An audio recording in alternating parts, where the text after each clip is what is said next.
ডাক্তারের ঘরে জন্ম হইলেই ডাক্তার হওয়া যায় না, ইঞ্জিনিয়ারের ঘরে জন্ম হইলেই ইঞ্জিনিয়ার হওয়া যায় না, কিন্তু আমরা মুসলমানের ঘরে জন্ম হইলেই মুসলমান হয়ে যাই। ভাই, ইসলাম কারো বাপদাদার সম্পত্তি না যে কেউ উত্তরাধিকার সূত্রে মুসলমান হয়ে যাবে। ইসলাম হইল একটা জীবন বিধান। এই জীবন বিধানের লক্ষ্য উদ্দেশ্য বুঝতে হয়, এতে বিশ্বাস স্থাপন করতে হয় এবং একে মাইনা চলতে হয়, তবেই আপনি হইতে পারবেন মুসলমান। সারা বিশ্বের মানুষ যদি বলে পশ্চিমাদের তৈরি বিধান উত্তম, মুসলমান বলবে আল কোরআনের বিধান উত্তম। সারা বিশ্বের মানুষ যদি বলে সুদভিত্তিক অর্থনীতি উত্তম, মুসলমান বলবে ইসলামী অর্থনীতি উত্তম।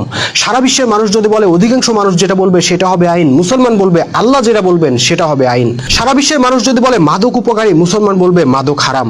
সুতরাং বর্তমান যুগে একজন মুসলমান হওয়া মানে সারা বিশ্বের বিরুদ্ধে দাঁড়ানো।